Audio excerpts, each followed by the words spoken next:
It's the John and Ken Show. John Cobell and Ken Shampoo, KFI AM 640. More stimulating talk radio. And we have a load of stories today about the preposterous stupidity of our government. Well, we're going to start right off with the front page of the LA Times. Now, it's something we talked about when they debuted the congestion pricing lanes in Los Angeles County late last year. It was in November when they opened up the carpool lane on the 110 freeway, heading all the way into downtown. And you could use it if you're a solo driver, but you'd have to pay. Of course, we objected to this, and we told you, predictably, what will happen is people won't want to pay, and they're going to clog the free lanes. Here comes the data to prove that. So there are now massive traffic jams on the 110 every day during rush hour. And if you see the photo on the cover of the LA Times today, and I'm sure it's on their website somewhere, just use your eyes, all right? When you hear yammering experts with beards on TV or radio going, well, you know, our studies have indicated, use your eyes. My eyes looking at this photo show me that in the 4 lanes to the right, there's massive traffic and red lights. The traffic is building up from the top of the picture on down. My eyes tell me that the 2 carpool lanes on the left, boy, there's a lot of empty real estate there. There aren't too many cars. And my mind, my cognitive abilities tell me, wow, if you opened up those 2 carpool lanes, then you'd have a lot less traffic because then all these cars could spread out across 6 lanes instead of 4. Instead, 98% of the cars are jammed into the right 4 lanes. 2% of the cars are in the carpool lanes. The government intentionally created a massive ongoing traffic jam for no reason. It's the stupidest thing imaginable. A little kid wouldn't do this. So here's how this system works, and we explained this last year when they introduced this terrible concept, which now is expanded to the 10 freeway. Eventually they're thinking about using it on the 5 freeway. But they claim, and I think this is a lie, they're going to take a look at what happens with the 110 to decide what to do in the future. Well, it's a disaster. If the trend continues that we just talked about, and the proof is in the data, traffic in the carpool lanes decreased by about 10,000 trips a day, or 20%. And the situation is this. You have to get a transponder, which some people didn't want to do. You have to put a deposit down for the transponder. If you don't make at least 4 trips a month using the transponder in the toll lanes, you will be charged. And, of course, if you're a solo driver, you're also charged depending on the congestion or the traffic. Now, carpoolers don't have to pay, but they have to get the transponder, which has a $40 purchase price. So my feeling is it was a combination of... That's really complicated. Complicated. I don't want to bother. It's a pain in the neck. I don't want to get a transponder. I have a feeling that even people that are in carpools, with at least 2 people in the car, have gone to the free lanes because they now know. Originally, nobody was figuring out what was going on, and they sent out a bunch of notices to people that were still using the carpool lanes without a transponder that you can't do that. And they claim that's died down. So it's making things worse. People are making the choice not to pay. Now, and for the most part, people are solo drivers, especially in morning and afternoon drive. People have been solo drivers since the beginning of automobiles. And they've tried for 35 years to create carpool lanes, and it's been a failure. It hasn't changed the number of solo drivers. It doesn't work in Los Angeles for obvious reasons. It's too spread out.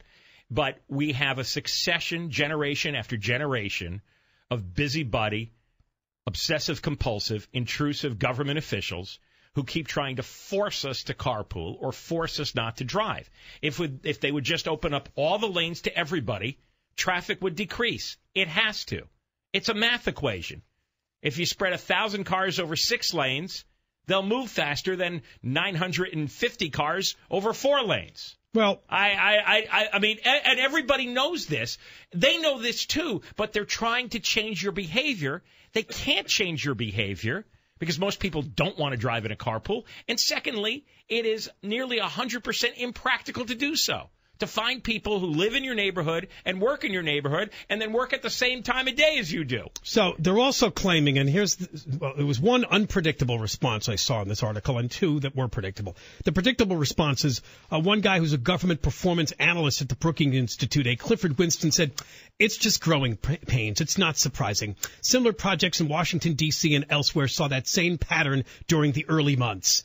A USC professor by the name of James E. Moore said, I don't sweat it that the lanes are underutilized at first. Prices can always be changed, implying that if they lower the congestion pricing, more people will get the transponders and use the toll lanes, and that will ease traffic in the free lanes. That remains to be seen. I don't think people are going to pay, because this LA Times story opens by talking to a 24-year-old engineering student named Scott Sternad. He commutes Hermosa Beach to USC 3 times a week. It would cost him, if he got a transponder, almost $1,000 a year. Yeah, I looked at that number and went, wow. $1,000 a year? Now, because they did talk to another guy that apparently, it's a woman. No, it's a guy. He drives from Costa Mesa, and he's paying $8 a day in tolls. $8 a day, so that's $40 a week, and that's $2,000 a year. Yeah, he's got an even heftier price because he's coming from Costa Mesa. Now, as irritating and you as know why he's mad? Because he drives a Honda Civic that's a natural gas vehicle. I bought this car specifically to drive in the carpool lane. Yeah. Now I feel like I'm paying twice. Well, he's a fool then. I'm going to do the proper thing so I can use the carpool lane. I'm getting an energy-efficient vehicle. And then the government pulled that little perk away. They did. Now, remember, that's what people were doing. Remember, they gave the little stickers for the cars that were considered to be like the hybrids got them for a while. And then they were going to shut it down to only cars that were almost completely electric or completely natural gas. And then they changed that to the toll lanes. And it's like they try to pull away the Christopher Dorner reward. Whenever you get an offer from the government, they're going to rescind it at some point. They move the goal line. You can't trust them. But so we have a car culture here that's necessary in order to get around. I'm so sick of people complaining about the car culture and complaining about how L.A. motorists are too reliant on the automobile. This is the way it is. It's never going to change. You want to go to a city where people enjoy mass transit, you go to New York City.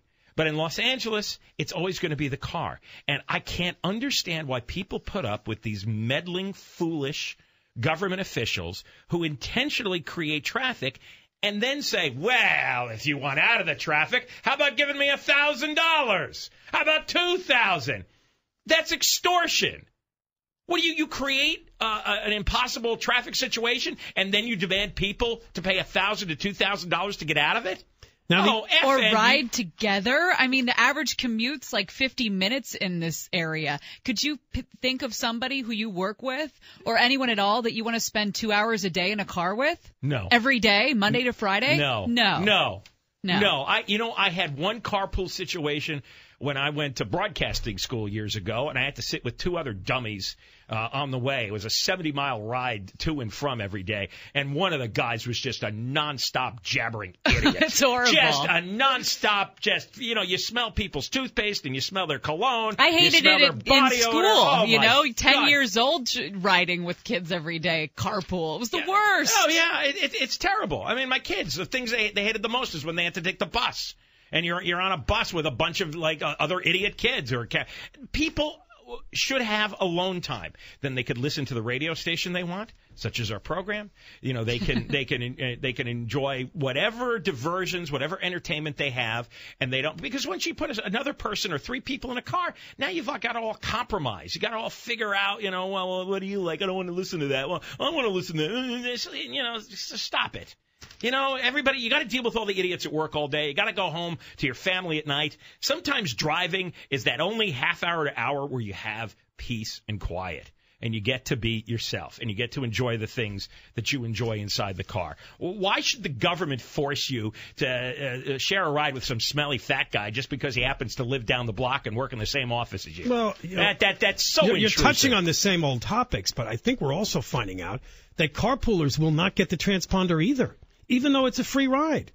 They don't want to deal with that. They don't want to deal with paying the $40. They don't want to deal with getting the government device. They don't want to deal with if they don't use it enough times, then they're going to be charged. Yeah, I don't even understand because that. It looks you don't use it enough and you get charged? What do you mean? If you don't take enough rides in the carpool lane, you get charged? Yeah, you have to take at least 4 a month, Why? I think. I don't know. I don't understand the carpool transponder rules. I read it. I heard you say it. I don't get it. If I don't get it, I bet most people aren't getting it. All right, well, we'll talk more about this when we come back, and Tony Villar even weighs in on this. Coming up. The John and Ken Show, John Cobell and Ken Shampoo.